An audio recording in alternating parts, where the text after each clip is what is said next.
ibuku yang dikasihi Tuhan, kita ketemu lagi dalam ibadah WPA. Kita akan belajar bersama-sama, tapi sebelum itu mari kita berdoa terlebih dahulu. Bapa kami yang di surga, sungguh kami bersyukur pada petang hari ini Tuhan. Kau berikan pada kami tubuh yang sehat, jiwa yang kuat, hati yang penuh sukacita, dan penguasaan diri yang luar biasa. Terima kasih Tuhan, Kau memberkati, melindungi, menyertai kami, seluruh ibu-ibu yang ada di dalam WPA ini Tuhan, yang menyaksikan kabar baik ini, renungan firman Tuhan ini. Biarlah sama-sama kami semua belajar, kami semua antusias di dalam belajar firman Tuhan. Terima kasih Tuhan, Kau berkati kami senantiasa, keluarga kami, bahkan kota kami tercinta, kota kudus. Tuhan memberkati, melindungi, menyertai. Terima kasih ya Tuhan, kami percaya blessing yang ajaib sedang Tuhan turunkan dalam hidup kami. Berikan kepada kami roh hikmat, wahyu, dan pengertian, agar supaya di dalam menangkap akan firman Tuhan kami memperoleh rema. Dalam nama Tuhan Yesus Kristus kami bersyukur. Haleluya. Amin. Mari kita belajar di dalam Matius 13 ayat yang pertama sampai dengan ayat yang ke-9. Judulnya adalah perumpamaan tentang seorang penabur. Pada hari itu keluarlah Yesus dari rumah itu dan duduk di tepi danau. Maka datanglah orang banyak berbondong-bondong lalu mengerumuni dia, sehingga ia naik ke perahu dan duduk di situ. Sedangkan orang banyak semuanya berdiri di pantai. Dan ia mengucapkan banyak hal dalam perumpamaan kepada mereka. Katanya, adalah seorang penabur keluar untuk menabur. Pada waktu ia menabur, sebagian benih itu jatuh di pinggir jalan. Lalu datanglah burung dan memakannya sampai habis. Sebagian jatuh di tanah yang berbatu-batu, yang tidak banyak tanahnya. Lalu benih itu pun segera tumbuh karena tanahnya tipis. Tetapi sesudah matahari terbit, layulah dia dan menjadi kering karena tidak berakar. Sebagian lagi jatuh di tanah semak duri, lalu makin besarlah semak itu dan menghimpitnya sampai mati. Dan sebagian jatuh di tanah yang baik, lalu berbuah. Ada yang 100 kali lipat, ada yang 60 kali lipat, ada yang 30 kali lipat. Siapa yang bertelinga, hendaklah ia mendengar. Seorang penabur diibaratkan kalau sekarang adalah seorang petani, ya, yang keluar atau pergi ke sawah untuk menabur. Setiap hari biasanya para petani itu datang ke sawahnya, ke ladangnya untuk mengecek akan tanamannya dan kondisi tanahnya. Pada waktu musim tanam biasanya itu di bulan ketiga, ya, bulan ke-6 itu biasanya musim tanam padi. Nah, katakanlah ini menanam padi. Petani ini membawa benih dari rumah, benih gabah yang akan jadi padi nantinya. Jadi dibawa ke sawah untuk ditanam. Di sawah itu sudah disediakan, sudah dibajak tanahnya, sudah dibersihkan rumputnya, dan kemudian siap untuk ditanami. Mungkin pinggir-pinggirnya diberi aliran-aliran air supaya nanti dalam pemupukan ataupun dalam pengairan semua mendapat suplai air dengan baik. Demikianlah biasanya kalau petani itu hendak memulai menanam pada musim tanam. Kalau kita biasa main ke sawah ya, kita sering melihat ada benih-benih yang tercecer, ada pertumbuhan-pertumbuhan padi kecil-kecil gitu ya di pinggir sawah, atau kadang di rumput-rumput. Seperti itulah kalau kita perumpamaan ini kalau kita pelajari.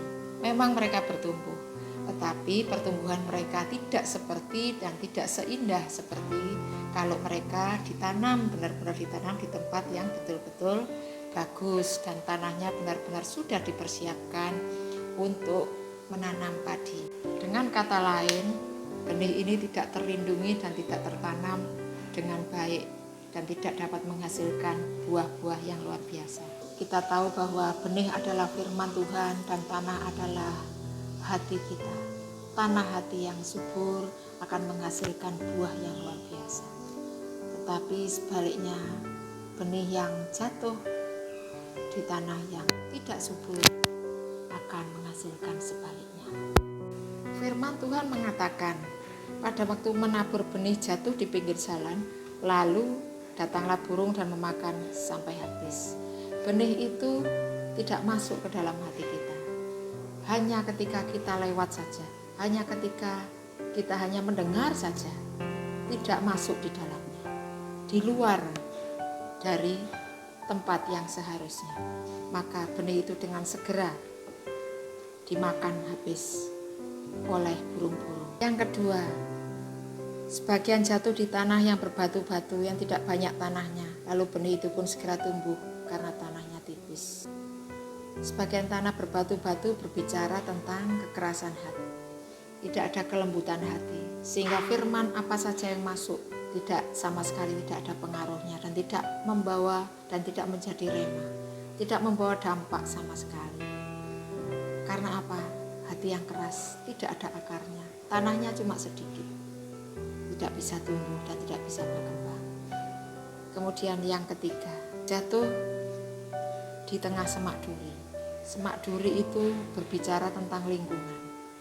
Firman Tuhan ketika mau masuk dalam hati kita, dalam tanah yang baik ini, maka ada saja banyak rintangan dari lingkungan di mana kita tinggal, ataupun mungkin orang-orang terdekat kita, berkata-kata yang buruk, berkata-kata yang tidak baik, sehingga menghambat kemajuan pertumbuhan iman kita, sehingga kita mulai mendengar mereka dan kemudian iman tidak bisa bertumbuh karena terus ada yang dipikirkan, yang jasmani mengalahkan yang rohani, sehingga ketika diubah, diolah oleh pikirannya, maka tidak ada yang namanya pertumbuhan iman, stuck, dan kemudian tidak kelihatan karena yang ada adalah suara-suara dari sekitar yang menjatuhkan, melemahkan, dan kemudian tidak dapat bertumbuh dengan.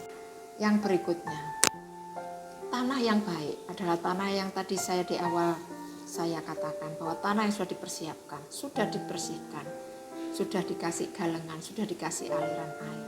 Jika benih itu masuk ke dalamnya, pasti akan tumbuh dengan kuat. Akarnya juga sudah sampai menyentuh air dan kemudian tumbuh kembang dari pohon ini akan menghasilkan buah berlipat kali ganda, 6 kali lipat, 7 kali lipat, 10 kali lipat.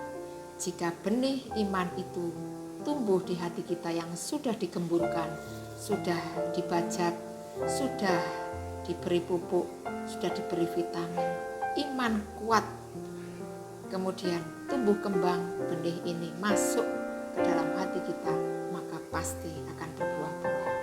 Dari buahnya lah orang itu akan dilihat. Maka tanpa kita sadari pun kita akan melakukan apa yang baik, karena pertumbuhan itu masuk di dalam hati kita dengan kuat, dan orang akan melihat iman percaya kita, pertumbuhan iman percaya kita, dan buah-buah yang kita hasilkan. Itulah yang akan dilihat orang. Kita banyak belajar tentang pertumbuhan rohani.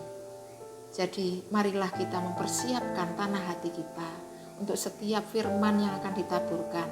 Tidak hanya hari Minggu ketika ibu-ibu merasakan kasih Tuhan, ibu-ibu memuji menyembah Tuhan, kemudian ibu-ibu membaca firman Tuhan dan masuk dalam hati kita menjadi rema. Kita merasakan bahwa Tuhan mengubah kehidupan kita. Itu artinya pertumbuhan Anda sudah betul dan Anda sedang memberikan tanah hati Anda yang gembur untuk ditanami dengan sesuatu yang luar biasa yang akan berlipat ganda di dalam setiap hati kita. Benih itu tidak hilang, benih itu tidak mati, bahkan sampai kapanpun benih itu terus akan menumbuhkan buah-buah, dan itu menguatkan hati kita semua. Nah, di dalam perjalanan iman memang kita ada pasang surut, namun percayalah bahwa Tuhan akan selalu memberikan kepada kita firman yang kuat, benih atau bibit yang unggul, agar supaya tumbuh di hati kita itu dengan kekuatan dan dengan pengertian. Di dalam kita melayani Tuhan memang ada pasang surut. Di dalam kita mengiring Tuhan Yesus memang terkadang iman lemah, namun biarlah tanah hati kita terus menghasilkan nutrisi-nutrisi yang baik yang sudah dipersiapkan oleh Tuhan, agar supaya kita juga dapat menjadi berkat, menumbuhkan sesuatu yang luar biasa untuk perkembangan dan untuk juga dinikmati oleh banyak orang. Itulah yang kita bahas pada sore petang hari ini. Mari kita jaga tanah hati kita agar supaya setiap hari pertumbuhan iman kita terus ada dan hati kita terus diberi nutrisi untuk dapat menumbuhkan iman percaya setiap hari. Karena tidak mudah jika kita berada di lingkungan yang tidak mendukung kita. Tetapi biarlah kita tetap ada di dalam jalurnya Tuhan, tetap ada di dalam pertumbuhan yang tepat. Hati kita tetap kita siapkan untuk benih-benih itu tertanam terus dalam hati kita. Dan setiap hari kita sirami, maka pertumbuhan iman itu akan semakin kuat. Mari kita bersama-sama menjaga benih firman Tuhan di dalam setiap hati kita masing-masing. Setiap hari kita baca firman, biarlah itu sebagai taburan-taburan benih ilahi ada di dalam setiap kehidupan kita. Sehingga di dalam keadaan apapun, kita tetap punya kekuatan, yaitu tetap punya firman yang bertumbuh dan kemudian menghasilkan buah-buah pertobatan, buah-buah iman yang luar biasa yang dapat dinikmati oleh banyak. Jangan sampai sekalipun firman itu terlewatkan oleh karena kesibukan kita, oleh karena perkataan orang, dan oleh karena lingkungan kita, dan oleh karena kita tidak menanggapinya dengan baik. Jangan sampai disia-siakan firman Tuhan yang sudah kita pelajari dan kita dengar. Mari kita semakin menumbuhkan, bahkan semakin mengecek hati kita, supaya terus ada pertumbuhan yang baik, terus tanah hati kita terus gembur dan mudah ditanami. Nah Ibu-ibu, kiranya sampai di sini Tuhan Yesus memberkati kita. Shalom.